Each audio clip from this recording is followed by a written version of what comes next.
दोनों पड़ोसी हैं और बालोद जिले के अर्जुंदा थाना के आने वाले गब्दी गांव में रहते हैं। इन दोनों के बीच प्रेम प्रसंग था, एक ऐसा प्रेम प्रसंग जो शायद कभी पूरा नहीं हो सकता था। ये कहानी अधूरी थी और अधूरी ही रहेगी। इस कारण से इन दोनों ने प्यार का अंत इतना खौफनाक किया जिसके बारे में किसी ने सोचा भी नहीं था।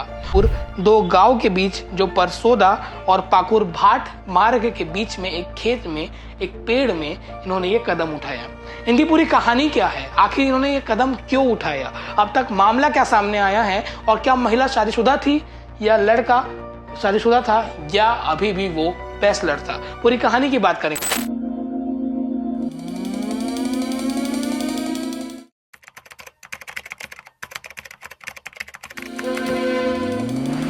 एक 40 वर्ष की महिला संतोषी यादव और एक 25 वर्ष का युवक थलेश खरांशु दोनों पड़ोसी हैं और बालोद जिले के अर्जुंदा थाना के आने वाले गब्दी गांव में रहते हैं।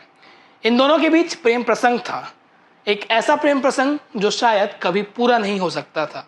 ये कहानी अधूरी थी और अधूरी ही रहेगी। इस कारण से इन दोनों ने अपने दोनों का प्यार का अंत इतना खौफनाक किया जिसके बारे में किसी ने सोचा भी नहीं था। और इन्होंने इस घटना को अंजाम अपने गांव से 40 से 50 किलोमीटर दूर बालोद थाना सिटी कोतवाली थाना क्षेत्र में गंगा मैया झलमला मंदिर से 4 किलोमीटर दूर दो गांव के बीच जो परसोदा और पाकुर भाट मार्ग के बीच में एक खेत में एक पेड़ में इन्होंने ये कदम उठाया। इनकी पूरी कहानी क्या है, आखिर इन्होंने ये कदम क्यों उठाया, अब तक मामला क्या सामने आया है और क्या महिला शादीशुदा थी या लड़का शादीशुदा था या अभी भी वो बैचलर था, पूरी कहानी की बात करेंगे। नमस्कार, मैं लावेश, आप भिलाई टाइम्स देख रहे हैं। एक बार फिर से प्रेम का अंत हुआ है और एक कपल ने अपने साथ ऐसा कदम उठाया कि अब वो दोनों इस दुनिया में नहीं हैं। ये बात जैसे मैंने आपको बताया संतोषी यादव और थलेश खरांशु की है जो पड़ोसी हैं और गब्दी गांव में रहते हैं। ध्यान देने वाली बात यह है कि जो महिला है संतोषी यादव, उसके 2 बच्चे हैं और दोनों बच्चे विवाह योग्य हैं और इसका अफेयर कई सालों से जो कथित तौर पे कहानी बताई जा रही है क्या इस युवक के साथ था, थलेश के साथ था, पर इन दोनों के बीच प्रेम संबंध सामने नहीं आ पाया और ये एक साथ रहना चाहते थे, पर समाज के दबाव और क्योंकि महिला शादीशुदा थी इस कारण से वो साथ नहीं रह सकते थे।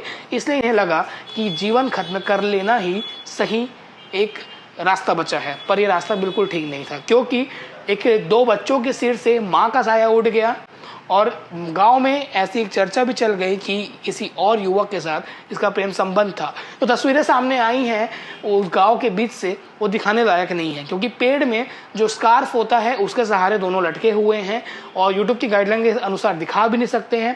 पर यकीन मानिए, मैं आपको एक्सप्लेन करता हूँ वो जगह कैसा था।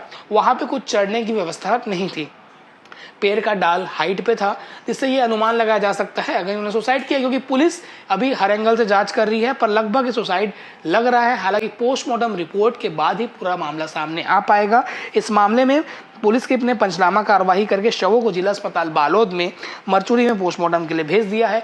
पूरी घटना आज रविवार सुबह की है जब ग्रामीणों ने इन दोनों के शव को फंदे से झूलते हुए पेड़ पर देखा। पोस्टमार्टम के बाद शवों को परिजनों को सौंपा जाएगा और जो भी फाइंडिंग्स आएगी जांच चल रही है। और आपको बता दें कि बालोद के थाना प्रभारी शिशुपाल सिन्हा ने बताया है कि प्रारंभिक जांच में दोनों शनिवार को घर से निकलकर बस के जरिए झलमला पहुंचे और वहां से पैदल परसोदा के खेत तक गए जहां एक पेड़ पर फांसी लगा ली। मौके पर दोनों के चप्पल भी बरामद हुए हैं। और आपको ये बता दें कि जो महिला है वो घर से बैंक जा रही हूँ ये बहाना बनाकर निकली थी, पर जब शाम तक वो नहीं लौटी तो उसके घर वाले पुलिस के पास पहुंचे, अर्जुंदा थाना पहुंचे, तब इन्होंने दोनों परिवारों ने दोनों की गुमशुदगी की रिपोर्ट दर्ज कराई। और जब बॉडी का फोटो पूरे जिले में भेजा गया कि कोई गुमशुदा तो नहीं है, तब उनकी पहचान उन दोनों के रूप में हुई, यानी कि संतोषी यादव 40 वर्ष और थलेश खरांशु 25 वर्ष के रूप में। फिर ये पुष्टि हो गई कि ये दोनों ने साथ में कदम उठाया है और इनके बीच कथित तौर पे प्रेम संबंध था। ग्रामीणों ने बताया है कि महिला के बेटा और बेटी है, जबकि उसके बेटे की उम्र का उसका प्रेमी बताया जा रहा है। पर टेक्निकली देखा जाए तो 15 वर्ष से छोटा वो युवक है ऐसा कहा जा रहा है। और घर से वो बैंक जारी करके निकली थी, वापस नहीं लौटी। और पुलिस के अनुसार अर्जुंदा थाना क्षेत्र के ग्राम गब्दी निवासी ये दोनों हैं और दोनों की जांच चल रही है। पूछताछ किया जा रहा है आसपास उनके दोस्तों से और उनके मोबाइल के रिकॉर्ड्स भी खंगाले जा रहे हैं। जब सुबह ग्राम परसोदा और पाकुरबाट मार्ग पर ग्रामीण वहां से विचरण कर रहे थे, तब राहगीरों ने देखा कि पेड़ से इन दोनों का शव झूल रहा है। इसके बाद पुलिस को सूचना दी गई। मौके पर बालोद कोतवाली टीम पहुंची और मामले की जांच शुरू कर दी गई है। इस मामले में हम कोशिश करेंगे कि आधिकारिक बाइट मिल पाए, पर रविवार है और कई अधिकारी ये हवाला दे रहे हैं कि हम अवेलेबल नहीं है, इस कारण से पुलिस का वर्जन नहीं मिल रहा है। पर दोनों ने ऐसा अपने प्यार का अंत कर लिया है। लगातार हम इसे खबरें बताते हैं, पर अपनी जान देना कोई भी सॉल्यूशन का हल नहीं है, ये सोचना चाहिए, क्योंकि पुलिस है, काउंसलिंग कर सकते हैं, परिवार हैं, डॉक्टर हैं। इस प्रकार की घटनाओं को लेकर कैसे रोकना चाहिए, आप भी अपनी राय कमेंट सेक्शन में बताइएगा। धन्यवाद।